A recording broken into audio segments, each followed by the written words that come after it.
Добро утро! Полезен и практичен разговор предстои в следващия един час. Започва Добро утро с БНТ2 от студиото в Пловдив. Ще си говорим за антивирусните програми, от какво могат да ни защитят и от какво не могат да ни защитят.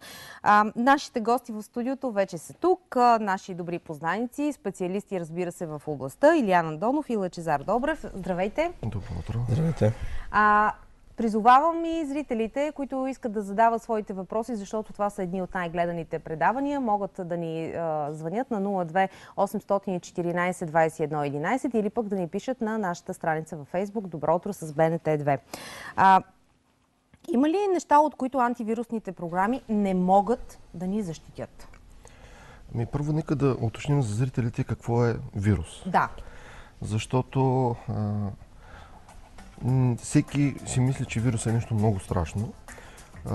Вирусът общо взето е една програма, която е направена така, че да кара компютъра да работи по определен начин, в зависимост какви цели има самата програма или вирус да я наричаме. Има програми, тъй наречените вируси, които могат да накарат компютъра да работи много бавно. Да кажем, тя заема всички процеси на компютъра, съответно за нейни цели. Сега много е полезно тъй наречените майнери, отделно да криптира, да заключи всички файлови. Също много нашумял вирус за момента. Това е друг тип вирус. Това е друг тип вирус или просто да изкачат постоянно реклами.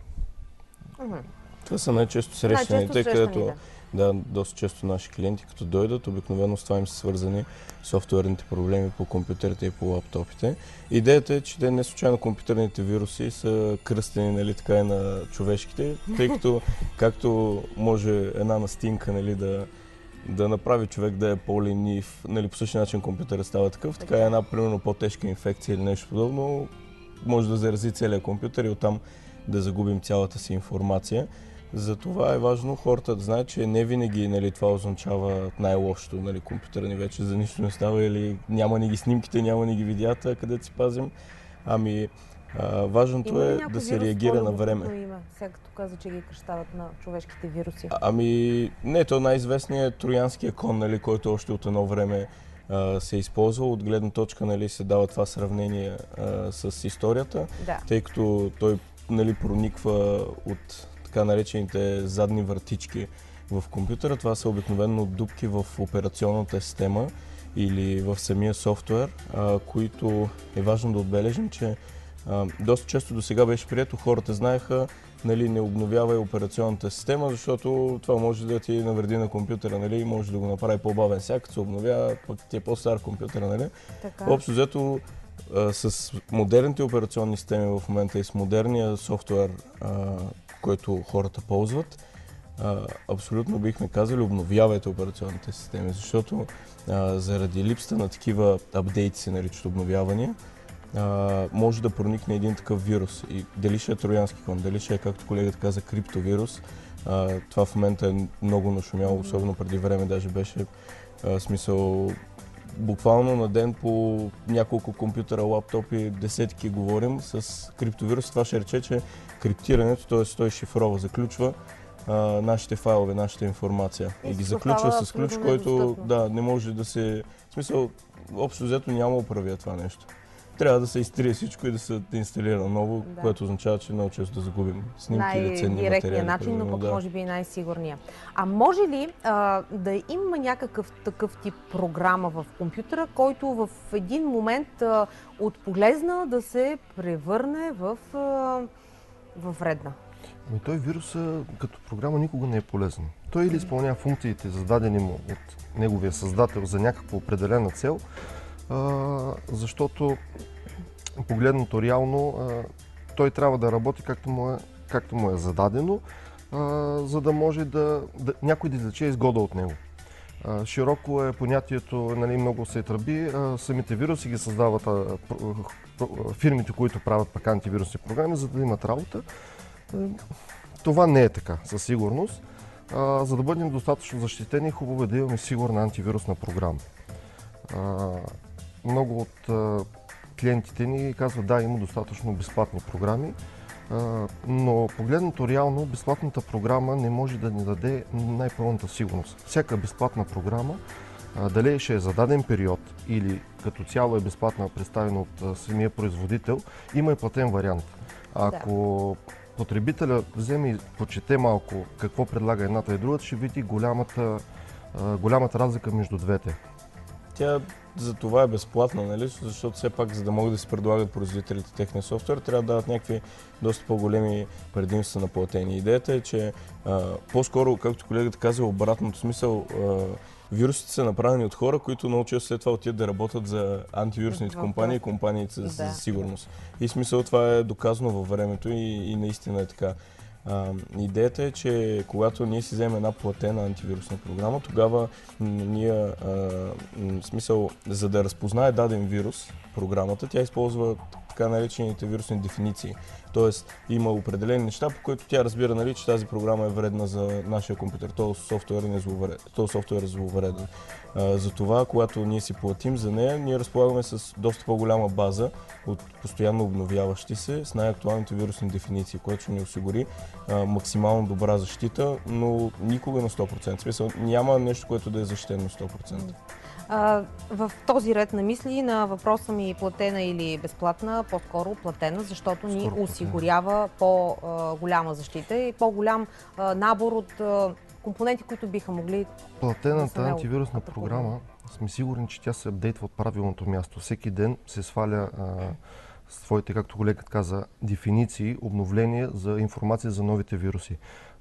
Ние сме си правили тестове, има програми, които по 4-5 пъти на ден се обновява. Значи самата фирма-производител пуска постоянно обновление. Тоест някъде нещо се случва и те веднага реагират на точно тези така, промени. Да. Докато в една, да кажем, тъй наречената кракната или излъгана антивирусна програма, тя работи като програма, но мястото, откъдето се обновяват антивирусни дефиниции, никой не го знае къде е. И оттам нататък ние не можем да знаем ние дали сме актуални с най-новата антивирусна програма. Да не говорим, че вече станаха, особено на водещите производители на антивирусен софтуер и защитен софтуер, защото, нали, може би сега е времето да обясним, че не само вируси, но и в смисъл всички тези рекламки, които са, нали, които реално не са толкова опасни за информацията, но са да забавят компютъра, нали, са досадни за потребителя. Водещите производители вече им стана достатъчно достъпен софтуера, за да може човек да си го купи. Нали. Говорим примерно рамките, да кажем, от 30 до 30 няколко лева за годишен лиценз. Което реално разпределено в месеците, нали, реално не е чак толкова много. 2-3 лева, да кажем, на месец. Едно кафе на ден. Особено ако на компютъра си имаме, защото много често хората свикнали личните си компютър ги ползват наполовина и като работни. Нали? Не малко хора го правят това нещо, така че смисъл един такъв разход реално е доста добре обоснован. Сега, тук ми подсказват, може ли докато си сваляме програма, която смятаме, че ще ни бъде полезна и ни трябва да работим, с нея да си свалим и някой вирус? И докато инсталираме, и той да започне да работи? Когато сваляме или сме си избрали антивирусна програма, казахме, хубаво да е платена. Но преди да се убедим, че тя наистина действа, можем да влезем в официалния сайт на производителя на антивирусна програма, като всички от тях предлагат 30-дневно демо версия на програмата, която със сигурност ще се обновява от тяхните сървъри и със сигурност ще работи като истинска с платен лиценз, истинска програма. 30 дена са един достатъчно добър, голям период, за да ние да се убедим тази програма дали ще ни върши работа или не. Когато вече си избираме ние да сваляме програма от някакъв друг сайт, много внимателно трябва да гледаме, защото при самия процес на инсталация има няколко неща, които общо взето ние никога не ги четем или производителите. Появяват се едни прозорчета. Next. Съгласяваме се с някакви неща, които в един момент ние не ги прочитаме и изведнъж на другия ден или още след няколко часа почват да излизат разни реклами, които общо взето ние пък те са нежелани. Тези програми, те са пак много често хората ги наричат вируси. Това е чисто заразяване с малуер на наш език. Да. Много интелигентно са направени, защото те общо взето сканират твой компютър. Най-често историята, където си влизал в интернет, засичат какво си търсил и в много голяма част от прозорците и рекламите и сайтови, които те препращат, са точно с подобна насоченост. Те са маркетингов инструмент. Да, точно така. Има си някаква цел. Каква е разликата между вируси и така наречените черви или шпионски софтуер? Шпионския софтуер, той затова е шпионски, защото реално той може да ни увреди компютъра или информацията ни, но много, тук в България може би са по-редки случаите, макар че ги има, но на Запад особено, там винаги е било смисъл бум и винаги са били опасни, тъй като там хората масово, примерно, разплащат с карти през интернет, нали, заради по-голямото удобство. Това е нещо, което може би тепърва в България почва да навлиза все по-масово, нали, хората виждат удобство от цялото това нещо, но съответно крие своите рискове. Когато човек влиза особено в сайтове, които не познава, и прави едно такова разплащане, когато има такъв шпионски софтуер, реално там, където ние си оставяме данните, примерно пишем номера на нашата лична карта, security кода, реално той това нещо един вид го сканира и го препраща на фактически човек, който иска да ни ги види тези данни. Много често това се прави масово, т.е. примерно заразяват се 100-1000 компютъра, примерно, или повече. И така реално те извличат данните за нашите карти. Също може да се направи и за нашите почти. Когато човек си влиза в почта, пише си паролата, това нещо, смисъл без ние да го разберем съответно. Някой някъде го следи и наблюдава. Абсолютно. Но това не означава, че хората смисъл трябва да се панират масово и да спрат да влизат в интернет или да се ползват. Реално, ако ние си ползваме в смисъл доверените сайтове, т.е. влизаме си, не цъкаме просто. Много често такива неща се възползват и сега съм забелязал, че е голям бум. Примерно в социалните мрежи излиза статия шокиращо, удивителна, още няколко препинателни знака и някакво заглавие. Да. Човек и цъка, потресаваща снимка, която може, нали? Да, човек цъка, всъщност се оказва някаква най-обикновена статия, обаче излизат няколко рекламки. Ние, за да може да скролираме надолу или нещо да си отбележим, веднага без да искаме цъкаме, примерно дори на текста или на рекламата, смисъл то така е направено, че не отвежда в някакъв друг сайт, примерно сайт за пазаруване, нещо подобно и смисъл оттам вече почва да става. Затова, смисъл, ако ще четете новини, доверете се, нали, на доверените медии. Ако ще пазарувате някъде, доверете се на сайтове, които вече достатъчно сайтове направиха тъй наречения фидбек, т.е. обратната връзка от клиенти. Може да прочетеш този продукт, нали, кой го купил, кой го ползвал. В смисъл, то чисто логично човек като се замисли, нали, има неща, които изглеждат съмнително. Буквално някои сайтове изглеждат като закърпени, в смисъл от реклами, от такива работи, но хората цъкат по тях, смисъл, и влизат. Просто трябва малко по-трудно да... Точно сега смятам, че е подходящия момент да видим един видеорепортаж, в който и зрителите, пък и самата аз ще чуя съвети за това какво не бива да правим с служебната си техника, служебния компютър и точно за това, което вие говорите, на какви сайтове можем да се доверяваме и на какви не е добре. На служебния компютър не трябва да правим няколко много важни неща.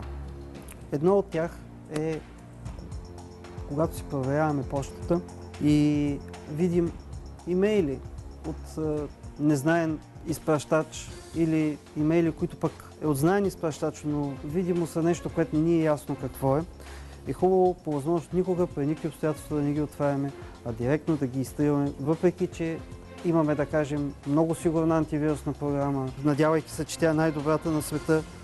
Много често към такива имейли има прикачени файлове, които антивирусната програма не може да прехване и да разбере. И тогава се вкарваме в много голяма беля. Можем да си докараме вируси, които да стигнат чак до там, че да ни криптират целият компютър и нищо да не може да се направи след това. Другото също много важно нещо е да ни влизаме в тъй наречените сайтове за възрастни.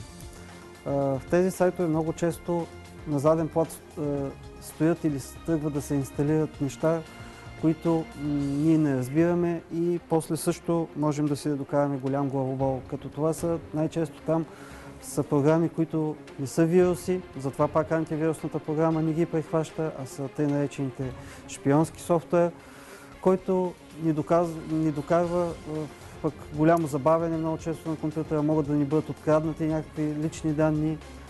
Също подобни сайтове са и сайтове, в които се разпространява нелегален софтуер или някаква друга полулегална информация. Всички тези сайтове винаги стоят и други неща зад тях, освен това, което нас лично не интересува. Ако имаме какъвто и да било проблем, който не ни е познат на компютъра и да не се опитваме сами да го поправим, когато не знаем как това да се случи, е хубаво да се обърнем към IT специалиста на фирмата или към фирмата, която поддържа компютрите ни. Както в живота си, така и на компютъра е хубаво да поддържаме подреденост, за да можем той да работи по-добре. Тоест, ако ние отворим, даже в даден момент да ни трябват и 10 програми или 10 различни приложения да трябва да отворим, то когато приключим работа с някои от съответното приложение, хубаво ние да го затворим, за да не го оставяме да работи на заден план и то допълнително да товари компютъра. Също така има различни програмки, които поддържат определена чистота пак на компютъра. Хубаво от време на време те да се пускат, за да изчистват регистри, да изчистват натрупали се стари програмки. И т.е. хубаво е да ги ползваме на един определен период от време, поне един път месечно. И не на последно място, трябва да се опитваме да не държим чаши с вода, чаши с кафе, храна около компютъра си, особено в случаите, когато компютърът ни е лаптоп. Защото лаптопа е с изключителни предимства пред стационарния компютър. Най-често всичко е предимство с едно единствено нещо, че лаптопа много по-лесно погива, отколкото един стационарен компютър. Тоест, ако го залеем един лаптоп с една чаша вода, той може да погине на 100% и да трябва да купуваме нов, докато при един стационарен компютър ще полеем клавиатурата, ще я сменим и т.е. инвестицията ни за една нова клавиатура е нищо в сравнение с лаптопа. Но лаптопа може да си замине изцяло и по тази причина трябва да пазим винаги чистота около него, особено с течности. Така, когато сме решили да си изберем антивирусна програма, кои са основните неща, които трябва да се съобразим? В смисъл, трябва ли да имаме предвид каква информация съхраняваме? Сега тук от едни статии четах, че има така наречената резидентна защита или защита в реално време, проактивна защита и другите няма да ги изброявам. Какво означават тези неща? Ами сега, когато избираме антивирусна програма, и ако нямаме тези познания, хубаво е да се консултираме с специалист. Да знаем с какви параметри ни е компютъра, за да може той най-добре да ни насочи каква антивирусна програма да изберем. Всички антивирусни програми работят в реално време, ако ние сами не ги изключим поради някаква причина. Всички са с тази, както казахме, резидентна защита. В реално време. В реално време. Самата програма трябва да знаем, че хубаво е не само да инсталираме next и да очакваме тя да работи, всичко да прави за нас. Сама, без ние да я стартираме, подсещаме и така нататък. Така, по принцип, всяка антивирусна програма се стартира заедно с Windows. Те за това са и направени и така са направени, но в зависимост от естеството ни на работа, хубаво е да се поинтересуваме и да я настроим, да я донастроим. Защото тя е настроена на едно нормално ниво, което е според производителя. Но ако имаме по-специализирана работа, говорим по-общо взето в офис среда, където ни се налага да се връзваме отдалечено с някакви подобни сървъри, други офиси или без значение към някакво устройство. В повечето случаи антивирусната програма може да блокира тази връзка и да се изпише, че тази връзка не е сигурна или не е правилна. Затова просто много е важно да бъде настроена правилно антивирусната програма. Тоест това са някакви допълнителни неща, които трябва да направим. След като се инсталира, вътре по нейните настройки. Да, идеята е, че те, за съжаление, няма как да мислят вместо нас антивирусните програми. Понякога се налага ние да вземем решението. Тоест, антивирусната ви програма, след като сте свалили нещо, ви показва или просто ви показва съобщение, че имате заразен файл или че системата е подпад. Ако ние просто натиснем хикса, както правят много хора, да затворим съобщението, ние допускаме вируса вътре. А вируса вече веднъж като е в компютъра, не винаги, даже доста от случаите може да се изчисти. Тоест, вече ние веднъж като сме го пуснали, в смисъл там... А какво трябва да направим? Ами, тя доста често ни дава възможност. Изчисти файла или изтри файла или постави го под карантина, защото някой път е също опасен е файл. В смисъл, антивирусната програма го приема по нейните дефиниции за опасен, но не е за файл, който в момента върди на компютъра. Тоест, това е нещо, което в последствие, ако отворим или ако активираме, може да навреди нашия компютър. Когато го поставим под карантина, тя го следи. И ако този файл тръгне да прави нещо, тя ще ни каже, нали, тук става нещо, този файл, който е под карантина, така не се държи правилно, изчисти го или изтри го. Нали? И ние тогава трябва да вземем това решение. Ако просто затворим прозореца, нали, и не обръщаме внимание, пак стигнем до същия момент с преинсталацията и изтриването на данните общо взето. Ако имаме съмнение, че компютърът ни е заразен с вирус, и решаваме, сваляме се най-сигурната антивирусна програма, тя ще се справи ли сама с вируса? Ще го изчисти ли? Ще ни оправи ли компютъра или трябва да го преинсталираме и тогава да си сложим антивирусната? Това дали можем да изчистим един компютър от някой вирус, никой не може да каже. Защото самите вируси могат да заразят достатъчно файлове, тъй наречени системни файлове на операционната система, които не могат да бъдат почистени или не могат да бъдат изтрити. Ако бъдат изтрити, просто операционната система ще спре да функционира. Затова ние не можем да кажем на 100% да, този компютър ще бъде изчистен или не може. Просто трябва да се опита. Значи, може би по-сигурното е да се преинсталира и след това да се... Да, това, което може да направим реално е да видим дали там, където клиента държи своята информация, т.е. там, ако не е заразено нищо, ние съответно я копираме на друг носител, преинсталира се компютър и му се връща обратно информацията. Тоест, има начин, нали, човек да запази информацията, стига точно това да реагира на време, т.е. да не отлагаме този проблем, нали, като видим, че нещо тормози компютъра, ни появяват не се някакви такива съобщения. В смисъл, то е за, нали, наше добро, в крайна сметка. А най-първите симптоми, по които трябва да разберем, че има вирус, защото вие казахте, че някои от тях просто вземат голяма част от операционната система, от паметта, и реално компютъра не може да работи. Но ние как да разпознаем? Всеки, който работи на собствения си компютър, го познава. И има наблюдение колко бързо стартира операционната система, колко бързо отваря дадени програми, ги зарежда или браузъри за интернет. В момента когато това се промени, това трябва да ни алармира, че ние имаме някакъв проблем с компютъра. Дали бил той софтуерен, дали е заразен с вируси, дали се е прикачило нещо, което е намаляло дисковото пространство, защото има вируси, по които генерират и мултиплицират всички файлове и изведнъж нашето дисково пространство свършва. Тоест файловете ни стават примерно n на брой. Копира го много пъти. Прави ги hidden, така наречени скрити файли, които ние не ги виждаме, а изведнъж дисковото пространство в нашия компютър свършва. Другото, което е вече ако човек има малко повече познание, може да отвори всяка операционна система, си има един тъй наречен инструмент ресурс монитор, в който да види какво е и колко процента е натоварено то. Защото много често самите вируси се маскират като процеси на операционната система. Тоест някъде нещо се върши ушким, а то не се случва нищо. Точно така, да. Затова, когато забележим, че нашия компютър не работи както е работил преди няколко дена или както не работи нормално, хубаво е да потърсим съветите на специалисти и да му се направи диагностика. И сега, може би, един последен въпрос преди да преминем към следващата тема. Ако, например, както на мен ми се е случвало, слагам флашка към лаптопа и ми излизат въпросните съобщения, че има някакъв проблем с флашката ми.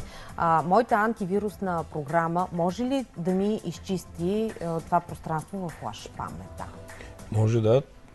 Дали ще е на носител, който ние имаме вграден, т.е. хард диск, или на външен носител, всички антивирусни програми в момента на пазара са така направени, че по всеки един опит на вирус да проникне вътре, т.е. дали ще е през интернет, дали ще е през USB устройство, чрез някаква флашка, външен хард или нещо подобно, те засичат, че има вирус или, нали, някакъв зловреден софтуер и ни информират, така че не е проблем.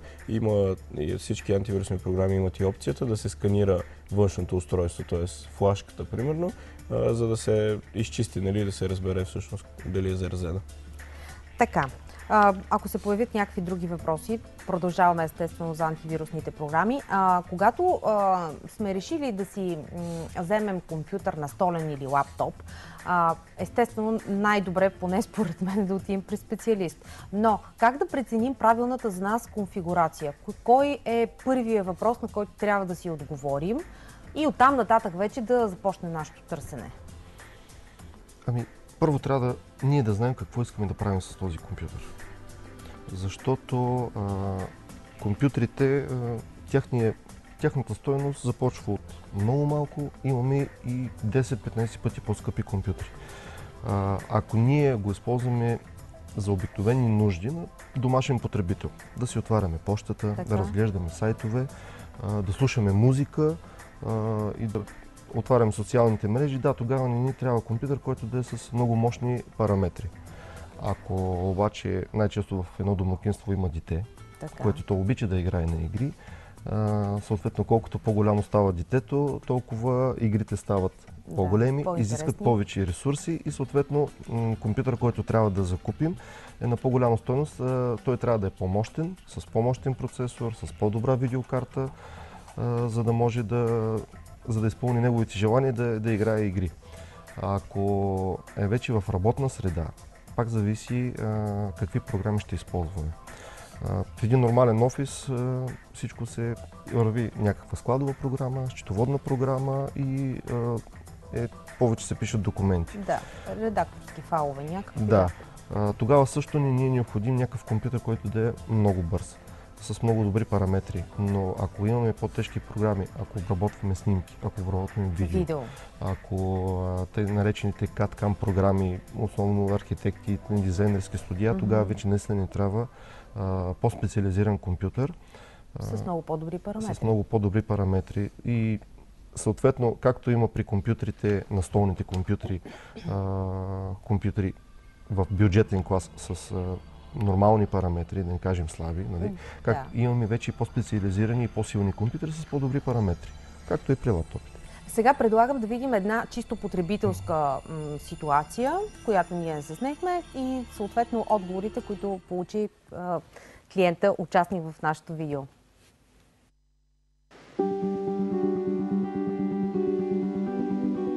Добър ден! Благодаря ви.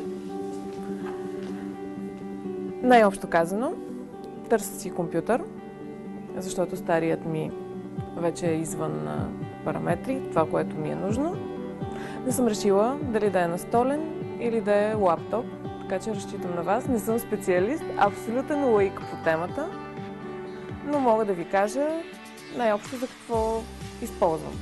Да, значи основно е хубаво да ми изясните кое ни ви достигаше в стария компютър, вече кое ни ви достига към днешна дата и какво искаме да постигнем с новия. С времето той стана доста бавен, може би и заради годините. Говорим за лаптоп, който е по-стар модел, тъй като на мен често ми се налага да върша работа от вкъщи, която е свързана с писане и да изпращам имейли или различни материали, ми се налага просто самия компютър да ми е по-адекватен. Освен това, харесвам филми, обичам да гледам филми. Това също в един момент не беше добре с стария ми лаптоп и просто в момента реших да го заменя. Значи, ако сте свикнали на лаптоп, най-вероятно няма да искате, особено след като това, което чуваме, разбирам, игри, особено някакви мощни или дивашки, примерно, няма да се играе, така че най-вероятно е хубаво да се спрете отново на лаптоп. Където тук е много важен момент да определим общо взето за тези цели, за които вие говорите, един хубав лаптоп е от 600 до 1000 лева. Да кажем, няма нужда да минаваме повече от тази граница. Освен ако не заложим някои други изисквания, като примерно той да има тъч екран или да се преобразува от лаптоп на таблет. Примерно тогава трябва да увеличим малко бюджета, така че е хубаво и да кажем в какъв бюджет е хубаво т.е. сте готови да отделите за този лаптоп. Това, което в момента мога да отделя е до 1000 лева, така че нека да се спрем и да ми покажете лаптопи, които са на тази цена. Това, да кажем, един много подходящ модел за вас, който е с вече от новото поколение i3 процесори, които ще изпълняват доста повече от вашите изисквания, но по този начин ще имате запас във времето, каквито и нови програми, колкото и по-мощни да излезат, да може да се справи. Също има и допълнителна видеокарта, която ще ви реши всички проблеми с най-тежките и най-модерните филми. Тъй като този лаптоп е под бюджета ви, тук какво може да добавите към него, ако желаете. Едно от нещата е оригинална антивирусна програма. Най-вероятно това са няколко варианта. Вече ако се спрете на такъв вариант, ще ви обясним кой е най-подходящ за вашия случай. Също така, той не върви с оригинален Windows. Може да му бъде инсталиран за още около 230 лева. Може да му бъде инсталиран и оригинален Windows и така също няма да се притеснявате във времето, тъй като оригиналният Windows ще получите всички най-модерни апдейти, които излизат във всеки един момент и също ще бъдете по-защитени от всякакви атаки, така да се нарече. Това, което наистина би ме улеснило е, когато си взема този лаптоп, той вече да е с инсталирана операционна система, както и с антивирусна програма, тъй като аз не съм човек, който се занимава с техника. Дори обикновено, когато избирам нещо за себе си и за вкъщи е свързано с технологии, взимам мой приятел, тъй като смятам, че хората в магазините ще ме възприемат малко по-сериозно. Друг вариант, който също може да помислите, е лаптоп, който да е за ваше удобство, който може да става и на таблет, който екрана му е с тъчскрин и може да ви разреши много удобства в кафене, в малко пространство, в леглото. Той е много подходящ за типа работа, която аз имам. Така, да, той е подходящ. Но тук ще трябва малко да увеличите бюджета си, ако решите. Но той върви също с официален Windows, с антивирусна програма и всичко, така че увеличението на бюджета няма да е чак толкова голямо. Общо взето ще трябва да съвсем малко повече от това, което сте предвидели, ще може да си позволите и от такъв тип лаптоп. Тоест, този е малко по-мощен, нали, от този, но въпреки всичко, тук имате много повече свобода. Според вас, какво ще си избере дамата? Настолен компютър или лаптоп? Ние след малко ще видим отговора. Практиката показва общо взето случаите, че момичетата, жените избират импулсивно и по красота. Значи лаптоп. Според мен ще избере този лаптоп, който е с завъртащия се екран, защото той просто първо е много красив, второ е доста по-функционален от нормалния лаптоп. И както консултанта каза, защо може да се ползва и в легло, общо взето това е според мен. Веднага, да, по 10 точки отгоре, колко трябва, нали, да говорим за сравнение при избора. А сега, например, преди много години, моят личен компютър, не отидахме в магазина да го купим, нали, сглобен, готов в кутия и така нататък, а в кутията си избирахме, естествено аз не отидах сама с човек, който разбираше повече от мен, определени компоненти от компютъра. Когато трябва да избираме настолен компютър, това ли е по-добрият вариант? Естествено, ако знаем какво искаме, или отиваме, примерно, в магазин и си купуваме нещо сглобено, сложено в кутията. Да, това е характерно за настолните компютъри, че там свободата на избор е малко по-голяма, отколкото при лаптоп. Нали, при лаптопа, ако може само да добавим някаква памет или да сменим хард диск, нещо подобно, то при настолните компютъри може да правим общо взето каквото си поискаме. По принцип, те се делят, нали, на маркови машини, които са си на утвърдените брандове и на асемблирани, т.е. сглобени компютри. Всеки един клас има своите предимства. Марковите машини са характерни с това, че те са изчислени и направени така от производителите, че те наистина да работят гладко и да работят добре. Това ще рече, че има доста такива компютри, които в годините са се доказали, че издържат наистина доста години след гаранцията, защото тя може да е 2 или 3 години и продължават да работят и наистина са машини, на които може да се разчита. Тоест за фирмите, за малките средни офиси, за големите фирми. По някой път по-добре е да се вземе такъв тип компютър. Когато говорим за вкъщи, вече там бюджета е водещия момент и реално асемблираната машина с сглобения компютър излиза в доста от случаите много по-изгодно, отколкото един такъв марков компютър. И затова е, нали, характерно хората, така да се каже, сами да сглобяват компютъра си. Наистина там може да избираме между голямо разнообразие от части. Дана, процесори, видеокарти, т.е. както искаме ние, така може да си моделираме своя компютър. Важното е, независимо дали взимаме настолен компютър или лаптоп, човек трябва да направи своето проучване. Примерно в видеото, което видяхме, това беше важното, че тя вече беше определила за какво ще го ползва, знае какво, за това и колегата я пита, нали, какво не й достига при стария, за да знаем какво може да се подобри. И това са водещите неща, които определят какъв тип машина ще вземем, и това реално е най-важното. Много често идват клиенти и казаха ми, еди кои си процесори, примерно, са много добри. Да, такова трябва да се взема. И ние като им кажем, те процесори почват от 1200 лева, нали, машините почват от 1200 лева. И те сега гледат и, това не ми го казаха. За това е важно човек да проведе своето проучване, както за всяко едно нещо, което ще купува, защото това не е малка инвестиция. Ние често даваме не по 5-600, а по 1000 и нагоре лева за нашите компютри и лаптопи. Да проведе своето проучване. Ако трябва на няколко места да иде, или вече интернет е достатъчно богат с информация, човек да види реално какъв процесор му трябва, или кой лаптоп с какво е характерен, коя марка с какво е характерен, защото различните марки дават различни предимства, и тогава да пристъпим вече евентуално към това да си харесаме няколко модела и да се консултираме вече с консултанта в магазина и да изберем един от тях. Защото ако отидем и трябва ми компютър, ама не знам, сега ще го ползвам за интернет, ма и игри ще играя, но ако може да е до 600 лева, нали, такива компютри няма. Сега нещо друго си мисля, че може би един компютър, колкото и да е добър, през определен период от време, чисто технологично някои неща вече се променят и той така ли иначе идва момента да бъде сменен.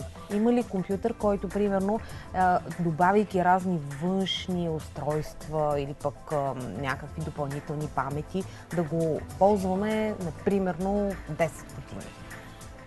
Може, стига да знаем за какво ще го ползваме. Тоест може. Не е задължително, примерно, с промяната на новите технологии, след 2 години всичко, което сме имали, то вече един вид да не се употребява и на нас да ни трябва изцяло нова техника. Това много зависи от първоначалната инвестиция, която сме направили. Много често аз съветвам клиентите, когато дойдат, те казват, трябва ми компютър за игри, примерно, до 1000 лева да бъде и да отговаря на тези игри, нали, с тези изисквания. Това е супер, човек знае какво иска, ние знаем какво ще му предложим, обаче идва момент, в който, нали, ги питам, а след 1 година, като излезне новата версия на тази игра, която знаем, че ще е със сигурност с по-сериозни изисквания към параметрите, тогава сменяме компютъра или влагаме още половината на тези пари за апгрейд, нали? И затова ги съветваме. Вземете една идея нагоре, една стъпка нагоре от това, което в момента имате нужда. За да имате един запас, да може след няколко години да е все още актуален компютър или лаптопа. Защото вече такива компютри, които издържат по 10 години, в момента поне на пазара, според мен, трудно могат да се намерят. И не защото са станали супер некачествени компютрите или лаптопите, а защото самите технологии, защото този хардуер зависи от софтуера, който ползвате. Нещата са винаги взаимосвързани. И когато постоянно се обновяват операционните системи, програмите постоянно се обновяват, нали, ние искаме програмата, с която обработваме снимки, да стане все по-умна и ние да все по-малко работа да влагаме, нали, в цялото това нещо, по-малко време да ни заема. Това изисква някакви ресурси. И за да стане това нещо, компютъра ни трябва да е по-мощен. Има варианти, в които ние можем да добавим RAM памет, т.е. паметта, в която се зареждат приложенията, които ползваме в момента. Т.е. ако, да кажем, доста често срещано е 4 гигабайта RAM за повечето настолни и лаптопи, които са в по-бюджетния клас. След време спокойно може да добавим още 4 или 8, като увеличим този капацитет. Това означава, че вместо 10 прозореца на браузъра и една програма, ще може да пуснем 20 прозореца и 3 програми. Но докато не дойде този момент, ние да добавим още 100 гигабайта, няма да го направим по-бързо. Така че всичко зависи, както колегата каза, от ползването. Може да добавим така характерните в момента SSD дискове, които са флаш памети от ново поколение, които са в пъти по-бързи от стандартните хард дискове. Там може да забързаме многократно старта на операционната система, на програмите, с които работим. Може би с повечето процеси. Да, така че смисъл, има варианти, с които може да апгрейднем нашата машина, но много е важен първоначалният избор, нали, който правим. Така. И аз си мисля, че е важно да попаднем и на добър специалист, който да ни каже всички тези неща. Нека сега да видим какво си избра Даниела и да видим дали вие познахте. Тук специално не е въпрос на това аз да ви обида кой от двата да вземете, е въпрос на това вие кои са ви по-големите приоритети. Да получите един по-голям и сравнително по-масивен, но това е лаптоп, който няма да е толкова преносим, или да получите нещо изключително преносимо, което може включително и в най-вероятно в дамската ви чанта да бъде, даже без допълнителна чанта да влезе и да си го носите навсякъде. Честно казвам, това наистина ми хвана окото, може би и заради така дизайна и добрия външен вид, но не знам дали това изобщо има значение, когато си избираме лаптоп. Има значение. Да ви кажа, особено женската ни аудитория, поне 50% от желанието им е това, което ще изберат, зависи от дизайн и от такива. А това, че не е толкова мощен по някаква причина, ще окаже ли влияние с годините? Колко време ще мога да го ползвам, според вас? За тези цели, за които вие ще го ползвате, ще може да го ползвате, според мен, достатъчно дълги години. По достатъчно дълги разбирам 4, 5, 6 години. Общо взето това е така периода, в който вече сме забелязали, че независимо дали ти върши работа този лаптоп все още да или не, така или иначе ти отиваш да го смениш, просто защото искаш да си купиш нещо ново или по някаква друга причина, или излезло вече някаква друга екстра в лаптопите, която ето преди 5-6 години нямаше такива лаптопи, да кажем, или ако... Нямаше тъчскрин, най-малкото. Имаше тъчскрин, но бяха, примерно, да кажем, рядкост или бяха изключително скъпи, камо ли пък да стават като таблети, а към днешна дата това го има. Може би след 5-6 години вече ще има нещо друго, което ще накланя везните да си го смите, не защото ще е станал по-слаб за вашите цели. Този ми харесва много. Единственото, което ме притеснява, че екрана е малък. Както ви казах, че аз обичам да гледам филми, така че може би това ще наклони везната. Ако ще гледате филми, а не примерно да ги включвате, т.е. да включвате лаптопа към един по-голям екран, дали по-голям екран на стационарен компютър или по-голям, или към телевизора, всеки един от тези може да го включите към телевизора и да си гледате там филмите, да, тогава най-вероятно това е. По-големия екран е по-важната характеристика, върху която трябва да обърнете внимание. А с самите параметри на компютъра, според вас, кой е по-добре да избера? За тези цели, за които ще го ползвате, параметрите на компютъра, представете си ги така. И двата са по-мощни от това, за което вие ще го ползвате. Тоест, примерно, ако се возите в кола, първо знаете, че тази кола, когато сте се качили, може да дигне 300, обаче вие никога не карате с повече от 150. Така че това е примерно, да кажем, ако един може да дигне 300, другия може да дигне 250. Така, но вие винаги ще карате и да искате, няма да може да карате повече от 150, така че и двата ви вършат работа, така чисто от параметри. И двата имат достатъчно голяма памет, за да свърши всички ваши задачи, които има нужда. И двата имат друг вид памет, която да може да събирате много снимки, много филми, т.е. тъй наречения хард диск. Този хард диск е достатъчно голям, 1000 гигабайта, за да съберете много повече филми, отколкото вие имате нужда, така да го кажем. Така че при нито един от двата не трябва да се притеснявате, че параметрите ще изпълнят вашите изисквания. И в крайна сметка стигнахме пак до основните критерии, по които аз избирам: външен вид и цена. Цената и при двата е съизмерима, така да кажем, особено към този добавен официален Windows, който този има. Оригинално с него си върви. Да кажем, цената ще е около 1100 лева и ще бъде съизмерима един към друг. Единствено, което трябва да решите, тези екстра, които притежава по-малкият дисплей, дали са по-важни от големия дисплей, примерно ако ще гледате основно на него филми. Но този избор е изцяло във вашите ръце. Да, това, което аз избирам, определено е този компютър, тъй като смятам, че той може да ми върши много по-добра работа, предвид и това, с което се занимавам. Смятам, че познахте. Наистина жените очевидно избират по външния вид. Сега да поговорим малко повече за периферните устройства. Сега аз тук пак много съм чела. освен клавиатура, мишка и така нататък, които, да кажем, почти всеки знае. Но тук сега виждам нещо, което пише тракбол, сензорна подложка, светлинен молив, джойстик. Всъщност колко са много тези периферни устройства, от кои имаме нужда наистина, с кои трябва да имаме и кои са допълнителни екстри. Ние сами трябва да знаем, в смисъл, нали, периферни устройства много, всичко зависи от нашите нужди. Тоест, тракбола е характерно нещо, което се ползва при вид дизайн и то доста специфично ползват или архитекти, или хора, които правят елементи. Тъй като при тракбола е нещо като, представете си, старите мишки с топчета, но обърнато. В смисъл, самото топче се ползва, за да се навигира, за да се навигира. Точно така, за да е супер прецизно. За да е супер прецизно, има хора, които го ползват, но то е доста специфично и зависи от това дали ние самите може да работим с такъв даден инструмент.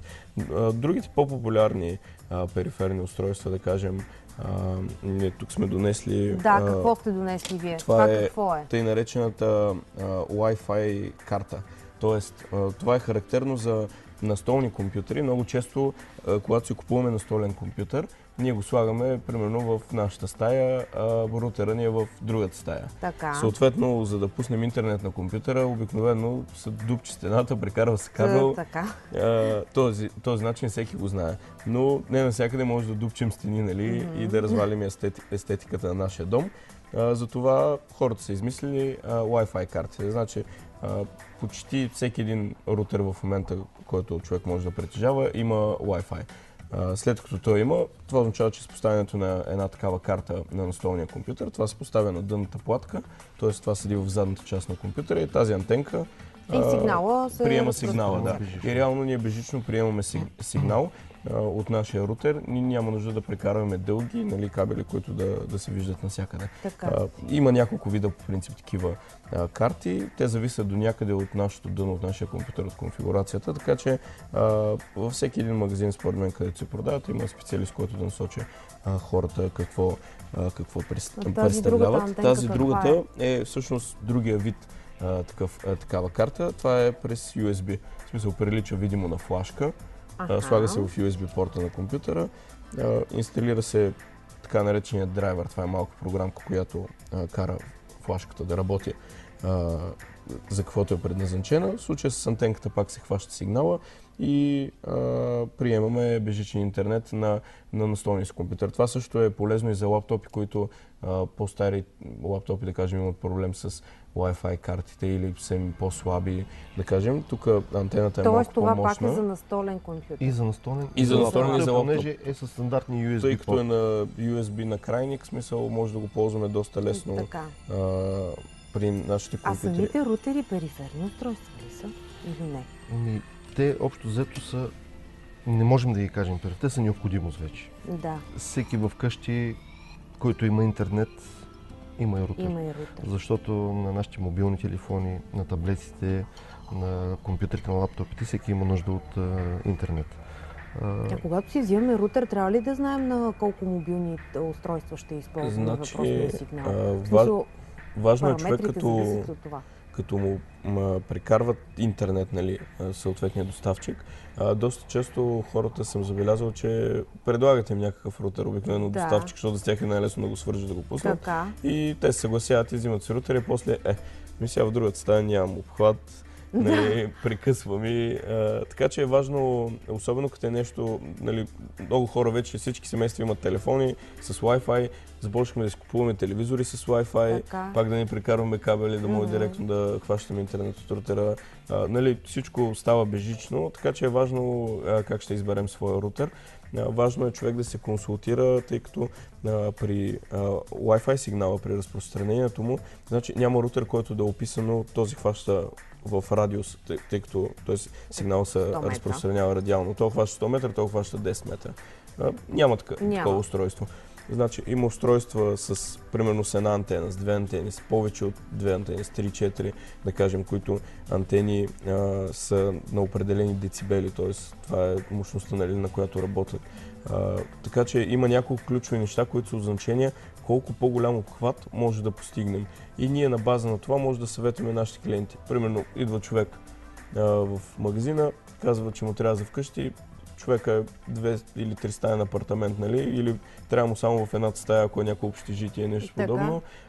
Съответно, рутера с една антенка, който е най-бюджетен, свърши идеална работа. Когато обаче говорим за 4-5 стаи, когато говорим за къщи на 2 етажа, да кажем, или нещо подобно, тогава вече трябват малко по-мощни устройства. Или някакви офиси, където доста често има и други специализирани нужди към мрежата, тъй като рутер е мрежово устройство. Той е част от цялата мрежа, която може да имаме примерно в един офис, и затова е важно, нали, какъв рутер взимаме, така че винаги може да се консултираме на тази тема, но там няма твърдо, нали, с обхвата колко ще хване и колко това, което, нали, ти казах в началото. Това, което виждаме, какво е, някакъв тип батерия ли? Това е интересно, да. Това е наречената външна батерия. Така. При нея е характерното, че когато ни падне батерията на телефона, на таблета, винаги можем да го включим към тази батерия, за да си го заредим, за да си изкараме... А лаптоп може ли да включваме? Не, към тази батерия няма как да включим. Но има ли батерии за лаптоп? Има и външни батерии за лаптоп. В смисъл, те са по-големи, те са стандартна батерия за лаптоп. Да. Докато това е само за тип тези устройства, които се зареждат като консумация имат от 5 волта. Но това може да го заредим от лаптопа. Но това от лаптоп можем да го заредим. Разбира се. Съответно имаме флашки, имаме подложка за лаптоп, които сме докарали, кълъв за таблет, което общо взето си е задължително вече, особено когато таблета се ползва от дете. Защото много често го изпускаме, чупим докато самият таблет е сложен в кълъв, имате предвид, че той е доста по-защитен и шансът да се счупи, когато го изпуснем, е по-малък. Да, това е някакъв нов вариант, който вие тук сте донесли, виждам, че има го с завъртане, различни функции може да изпълнява, да се остави, да се гледа. Както искаме. Сега се сещам, че има примерно лаптопи, които са прекалено тънки. Може би в тях нямат всичките вътре устройства, като примерно DVD-CD. Има ли такива външни периферни, които могат да се използват? Има. Значи всичко, което CD, външни хард дискове, типа флашки, нали, има и се предлагат на пазара. Откакто почнаха да се произвеждат тънки лаптопи, тънки и леки, съответно трябва да се икономиса от нещо. Нали, да изкараме каквото може повече отвънка. Само най-основното. Най-основното, да. За това вече производителите се ориентираха и правят такива аксесуари. Интересното е, че все още има голямо, да кажем не голямо, но има търсене на външни флопита. Старите дискети, малки 1,4 инча, които бяха, все още се търсят, и защото дали някой още от старите счетоводни програми и дали някои данъчните сигурно ги искат институции, държавните институции все още се работят на тези дискети. Това сега ме изненада. Добре, тъй като вървим към финал, сега предлагам да видим един много кратичък репортаж, но пък с изключително събрани практични съвети за това как въобще да си пазим техниката, защото много често в сервизите, когато се налага нещо да се оправя, всъщност специалистите разбират, че ние дори външно не сме си почиствали техниката, така че нека да видим. За почистване на компютър е хубаво да се грижим поне на 2-3 дена веднъж, където е хубаво да използваме подходящи кърпички, които са меки, без да могат да наранят дисплея. Хубаво е да не използваме вода, защото във водата има много соли, които после могат да се отложат и да оставят следи. Също така и не е много хубаво да използваме и спиртни, т.е. разтвори на спиртна основа. Особено за дисплея не е хубаво това, затова е хубаво да използват. Те са изключително ефтини, такива течности, които са специално за дисплей или за компютър. Също кърпичка всеки притежава подобна микрофиберна вече вкъщи. Въпросът е да не пръскаме директно върху компютъра, а да пръскаме на кърпата, след което внимателно да почистваме всичко, което е необходимо да бъде почистено. И това, ако се прави редовно, ние винаги ще имаме един добре изглеждащ лаптоп. Сега, когато говорихме за периферни устройства, кои са устройствата, които наистина може би е необходимост да ги имаме и тези, които са, примерно, някакво допълнение, като тук, например, аз изброих нещо като светлинен молив. Това за какво се ползва? Джойстика вече знам, че за игрите. Светлинен молив, нали, това е тип показалка, което се използва най-често от хора, които презентират. Събират аудитория, проектират с проектор на екран съответно различните слайдове, тяхните презентации. И за да може самия презентатор да не седи и да показва и да пречи на хората да гледат, това е тип светлинния молив, където да насочи вниманието на аудиторията към съответната информация, която иска да им покаже. Това е малко по-специализирано като устройство. Иначе нещата, без които поне според нас не можем, това е да имаме флашка, да имаме външен хард диск, на който да си архивираме важната информация и да има поне на едно-две места. Вече за хората, които не могат да останат без работещ телефон, говоря за хората, които работят най-вече с телефона, външната батерия, която си е задължителна. Да, наистина. И аз имам нужда от такава. И особено когато се използват много приложения, постоянно в интернет, така ли, че те телефоните бързо им се изчерпва капацитета.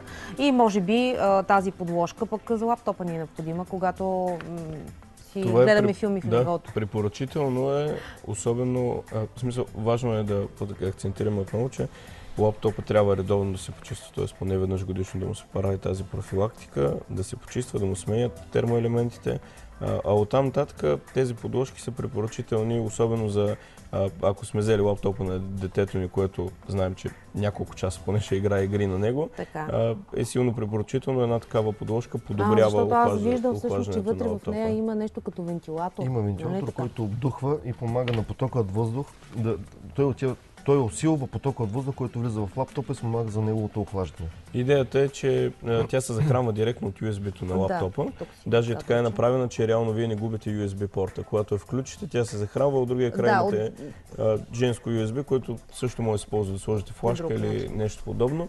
Има най-различни модели сега с един, с два вентилатора, светещи, несветещи. Вече това е въпрос на избор, но в смисъл, наистина за машини, които се ползват интензивно или ако смятаме някакви дълги процеси, нали, на някаква дизайнерска програма или нещо подобно, също е препоръчително да се ползва подложката. Може би съвсем кратичко на финал да припомним нещата, от които трябва да имаме като защита, да обобщим, за да се чувстваме защитени, когато работим с компютъра или лаптопа. Значи, винаги трябва да посещаваме доверени сайтове, т.е. на места, където сме били и знаем, че смисъл има доверна информация, не просто да изкачат някакви реклами или нещо подобно. Видим ли нещо подобно, значи не е добре. Трябва да ни светне лампичката. Ако ни сигнализира антивирус, значи винаги трябва да има антивирусна програма. Хората масово тръбят, че без нея било същото. Не е така. В смисъл, ако си достатъчно голям специалист, може да е също, но повечето хора не са, така че винаги трябва да има антивирусна програма и да се вслушваме в това, което тя ни казва, а не просто да игнорираме алармите, които, нали, тя ще ни даде. По възможност да ползваме лицензирана, платена такава, която ще ни осигури по-добра защита. И винаги, дори да има някакво съмнение, винаги може да се консултираме специалист, който реално няма смисъл една такава консултация, даже няма да доведе до някакъв разход или нещо подобно. По-добре така, отколкото да загубим наистина ценната ни информация на компютъра или на лаптопа. А когато говорим за аксесуари, предполагам, че за лаптопа ни трябва да имаме добра сигурна чанта, за таблета хубав кълъв, който да го пази. За настолния компютър задължително е разклонител, който е с защита от токови удари. Да, това е важно, наистина. Което, пропуснахме да го кажем. Винаги да имаме под ръка спрей за почистване, кърпичка, да си го държим в идеално състояние. Това са основните неща, които можем да Добре, благодаря ви. Смятам, че беше полезен разговор. И както се грижим за себе си, така да се грижим и за нашата техника, защото тя ни е много важна. Така се разделяме до следващия четвъртък. Желая ви хубав ден!